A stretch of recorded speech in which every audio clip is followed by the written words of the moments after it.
how India is redefining global toy industry from import dependency to becoming a global toy powerhouse. What lies for India in the global toy market with rising industries as well as exports? Whenever we talk about global manufacturing dominance, we mostly associate it with automobiles, big manufacturing centers, but we ignore and often overlook something as small as toys. And India has not overlooked it. Indian economy has gone from importer to a exporter, a global manufacturing hub of toys. Hello everyone, welcome to Vajiram and Ravi's Flash News. My name is Shubhangi Singh and today we are going to talk about Make in India, Made for World, the growth story of Indian toys, in which we see that Indian economy has turned around this story from being a net importer to being an exporter. This is something that is not accidental. This has happened with meticulous planning, industry efforts, and the changes and the realization of opportunity that lies in something as small as toys as well. So when we talk about the numbers, first we need to understand the numbers, that how and what we are talking about. So India used to be one of the biggest net importers in terms of toys, and we were heavily reliant on cheap foreign products. But in the timeline of 2018 to 2024, we have emerged as the global toy manufacturing hub. I'm going to present you a data in terms of the timeline from 2013-14 to 2022-23. There has been not an increase of 10%, 100%, 200%, but in terms of 636%, if we are talking about India's exports in terms of toys.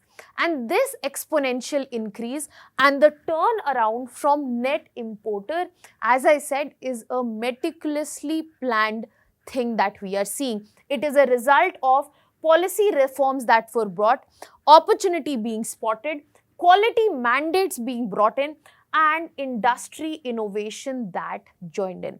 Now let us understand the data in front of us so as to know that what has been the change in terms of imports and exports. If you see the timeline from 2015 financial year to 2024, you will see there has been a major decline in terms of imports, and there has been a gradual and drastic rise in terms of exports.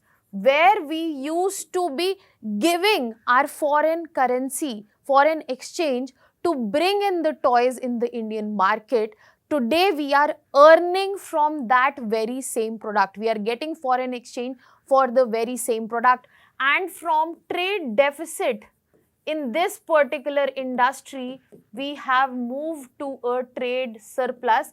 And this is not the end of the story, because in coming time, it is expected to go ahead further. When we are talking about the exact numbers, you will find that imports have almost halved in this given timeline from the financial year 19 to 23. Exports have almost doubled from 1600 crores to almost 3500 crores. And there is trade surplus, which I was just talking about.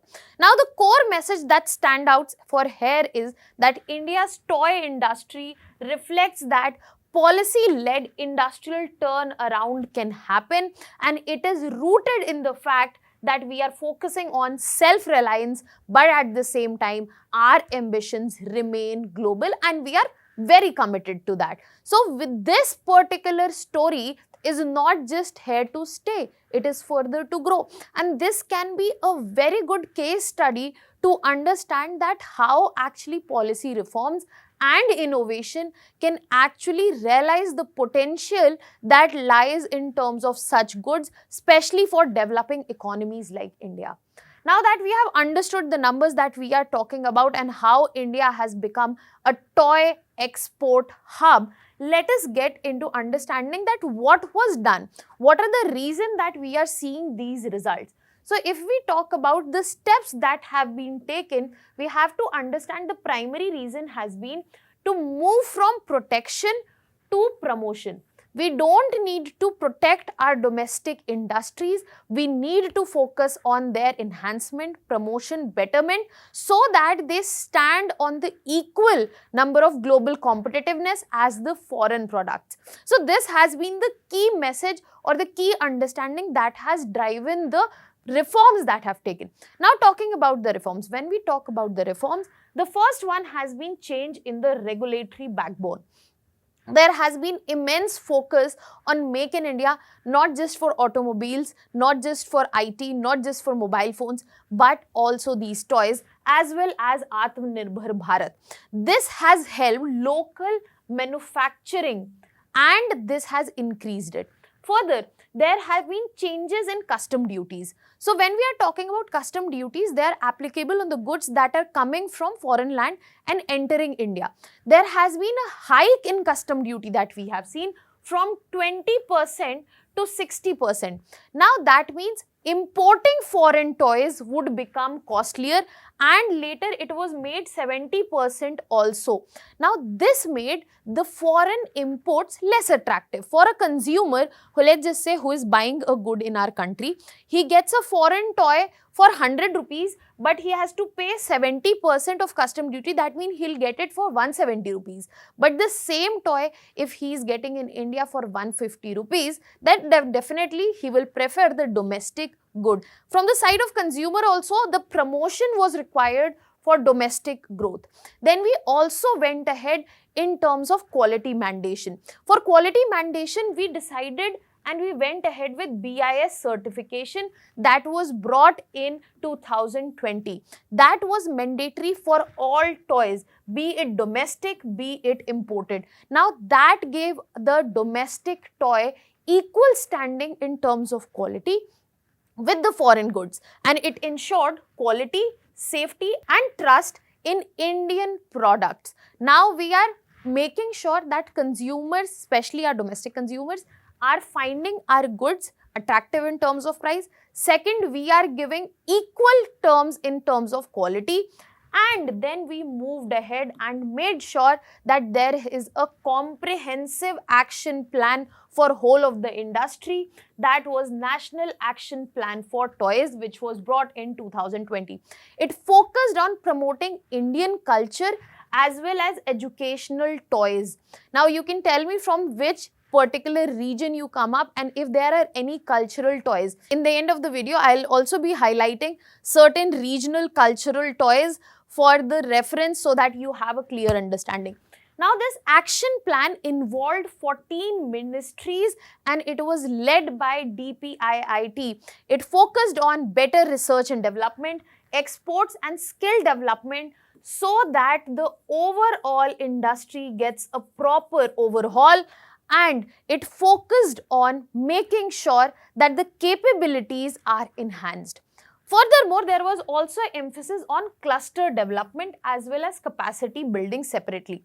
Safurti scheme was brought in by MSME ministry, which focused especially on 19 traditional toy clusters so that they can be developed, their capabilities can be enhanced and they can become export competitive goods. Furthermore, Textile Ministry was also involved in design and tooling for 13 additional clusters. So if we see here itself, we are already talking about more than 30 clusters across the nation, which will be bringing variety of products in terms of quality, in terms of security and in terms of options for the consumer.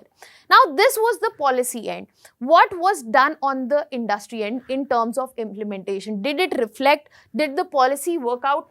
Yes, it did, because when we talk about the other aspect in terms of industry response, especially when we talk about industrial growth, we see growth also self-sufficiency. If we talk about number of toy manufacturers in the timeline of 2014 to 2020, that means in just 6 years, the numbers have doubled.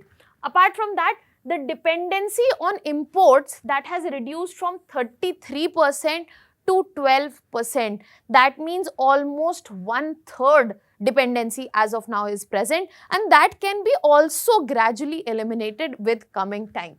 Then quality and innovation drive was also well welcomed by the industry. There was a drastic shift towards STEM based. What is STEM? Science, technology, engineering and mathematics based models, eco-friendly toys and interactive toys. There was focus on biodegradable material and made sure that all of these align with global standards. So the idea was not just to cater to the Indian market, but to stand at the global norms and bring the Indian consumers the best of the products that exist at the global level. This tech adoption, be it for precision, be it for sustainability and creativity, also worked in the favor. Now, policy reforms did their magic, but it was industry's innovation drive as well, which has further helped this cause. Other than that, there was more focus on bringing on awareness, bringing on platforms and promotion of the toys that are present.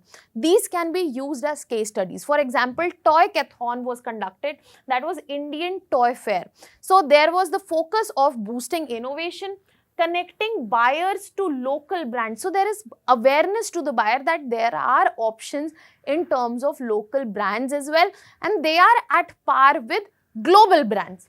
Then we had free trade agreements. We made toys an important part of our trade deal, be it with UAE, Australia, where we are getting zero duty access to these countries, especially for Indian toys, and which has further helped us in enhancing the global competitiveness in terms of export. Now we will be moving on and discussing that how this will affect and how this will be a global opportunity for us. This is a global opportunity for us because apart from export, this is a chance for us to enter the global supply chain in terms of toys. When we are talking about the changing global order in terms of trade, tariff wars, negotiation of trade agreements, toys can be a game changer from India's end. India can easily emerge as a stable, scalable and skilled alternative, especially to China, when all the world is amidst a kind of chaos when we are talking about global trade. Then it can be trusted by global brands for quality manufacturing in domestic economy itself. And in the coming times, it would be a significant contributor to the toy global market. Furthermore, when you are talking about regional manufacturing hubs, they will also get a boost. Be it Gujarat, Karnataka, Tamil Nadu, they already have rapidly evolving manufacturing hubs and there will be further additions to these. And in coming times, we have forward-looking incentives. Even though as of now, PLI scheme is on hold, but capital expenditure linked incentive model is already in consideration, and if it works out, then it will be tailored to address this sector for their specific issues. As I said, in the end, I will be bringing you the cultural toys that we have across India. Here is an image that I have attached so that you can see that the variety that Indian toy market can offer in the coming years, the variety that Indian market can offer combined with culture and tradition is immense. Now that was all from my side. Thank you so much.